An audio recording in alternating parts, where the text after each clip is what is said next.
Hello, everyone. Welcome to Online Seller UK podcast. My name is Prabhat, founder at Online Seller UK. And today we've got a really interesting topic. It's called item level profitability for Amazon vendors. So I'm joined by Chris from Khoo. Welcome to our podcast. Thanks for having me on, Prabhat. Nice to be with you today. Excellent. So I think it's good for you to introduce yourself and about Khoo and what it does, and we can take it from there.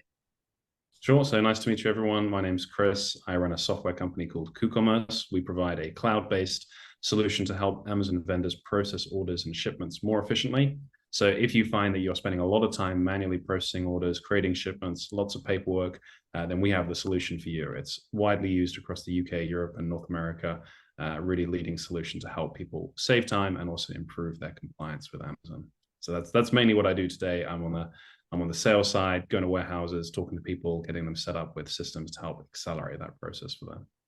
Okay, excellent. So profitability, obviously, that's the main thing what we are looking for Amazon vendor accounts. So, and also before we were recording, we were talking about Amazon FBA, which is a little bit easier to calculate profit on that, but vendor is quite tricky there. So let's talk about, how does the calculation work?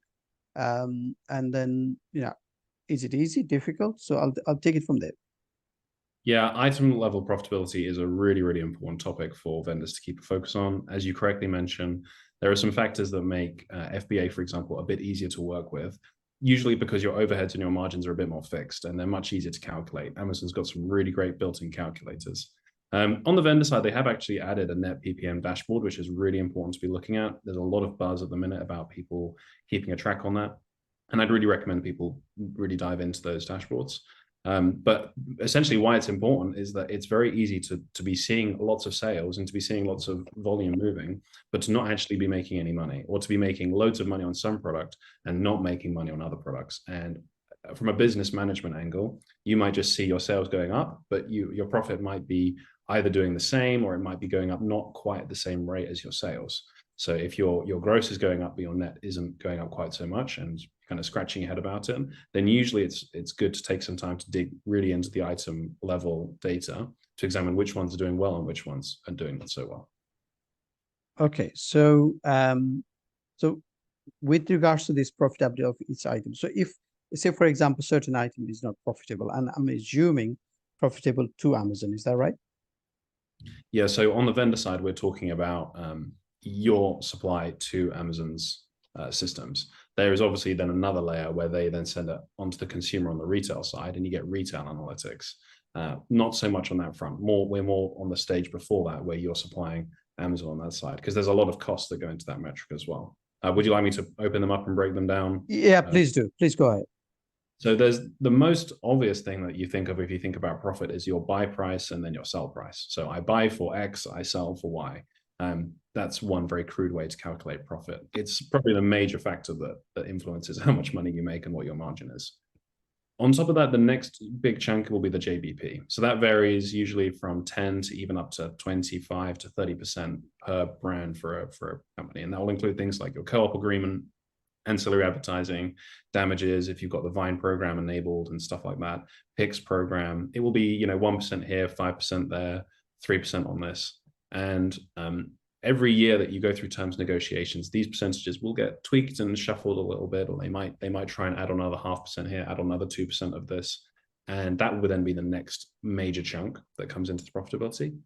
And then there are some hidden factors that are more to do with running the account, which is usually where I sit more of, to do with how much time do you sink into managing this account, operationally, what's going on in the warehouse, do you need to spend time working up your products, preparing them, bagging them, things like that.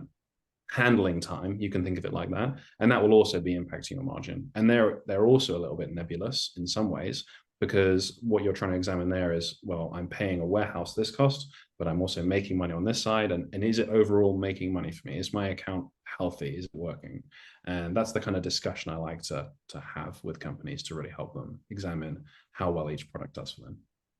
Okay, cool. So so these are all complicated process sometimes, and I'm sure the system which you're using, KooCommerce, will help. But let's talk about what should vendors. So we are aware of this now. What does vendor, what do they need to do next? is in terms of like what can they practically do to help, like, you know, if someone's listening to this and thinking, yeah, I'm really interested in digging into profitability, what can they do next? Yeah. Um, Yeah. so I really would say that the first thing that they should do is have some sort of discussion internally about who is managing this account. Sometimes this might sound amazing, but everyone is focused on doing their thing. No one is taking a step back and making sure the account is actually profitable. Who's responsible for that? Who's accountable for that? It might be that someone says, well, I'm responsible for making sure our marketing campaign is good, or I'm responsible for making sure our warehouse does the right thing. Or I'm responsible for buying and selling the products, and everyone is doing their own bit, which is great. But you have to make sure that who's coming together and actually saying, okay, how much margin do you make? How much do we make on this and that? So you often will involve pulling different departments together. So that will be my main advice: have a discussion internally. Okay. As to things that you can actually do practically to help with this, you need to start with the data. You need to start with getting it all in a big spreadsheet, pulling it all down, pulling the data over the last 6, 9, 12 months, something like that. Pull it in and look at each row and then line up the costs per unit for each of those major categories. So how much we're spending on advertising, how much we spend on our JVP, how much we spend on the damages, how much we spend on the buy price and the sell price, how many units we sold, how many got returned to us, things like this. Okay. And Okay. you can examine, you know, is this item overall profitable or not? But that's actually quite a complicated task. I know I've summarized it very quickly, but to do that does take quite a lot of time. And often companies can get a little bit lost in how to do that practically. Okay. And do you think when we are talking about this intensive process, do you think WooCommerce can come and play the role there at all? Yeah, we definitely help with parts of that. There are bits that are frustratingly not available through Amazon's integration methods to pull down and import automatically. But certainly the buy price, the sell price, the number of units sold, looking at your warehousing costs, looking at the prep costs and stuff like that, we're really focused on that operational piece to make sure that side all lines up. What we then do is we then work with tech partners and agencies that then pull in all the other data to do with your terms agreements, your advertising costs and stuff like that, and then combine it together in a report for you, which helps you to understand, okay, is this going to be working well for us or not? What's our overall picture that we're looking at?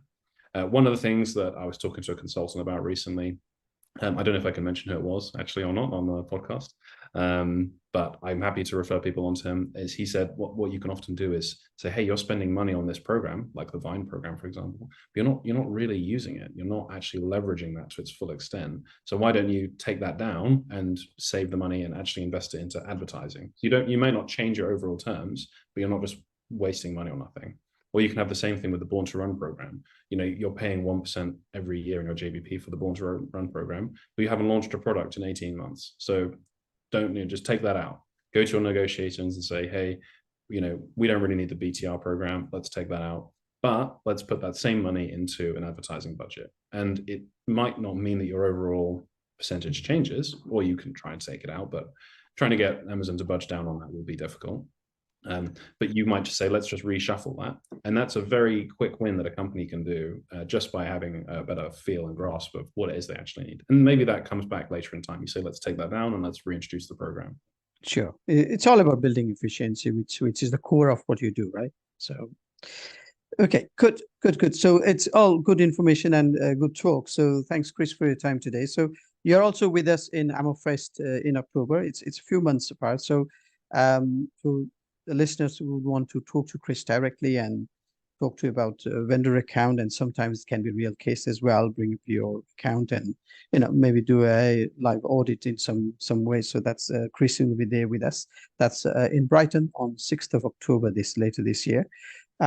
Right. So before that, if you'd want to contact Chris, so Chris, if you could tell us your contact information where people can find you, that'd be really helpful. Yeah, no, and Amifest, just a note on that, really looking forward to it. We're going to do a much deeper dive into this topic, and it really expand the whole topic to do with the operational management, just talking through those processes. We're going to have a bit of time for question and answer, or people can just meet me afterwards. Very happy to see people there. It's going to be a great event, and I'm really looking forward to it. But if people want to reach out to me now, the easiest way is either on email or LinkedIn. I'm just Chris Khoo on LinkedIn, Christopher Khoo on LinkedIn. I'm sure many people in Prabhat's network are already connected with me. My email as well is chris@khoocommerce.com, and KhooCommerce spelled KHOO commerce.com. So yeah, it'd be really great to hear from you if we can help at all on this topic, or if it's piqued your interest today, it'd be really great to hear from you. Excellent. Thank you very much, Chris, for your time, and I'll speak to you soon. All the best for now. Thanks. Speak to you soon.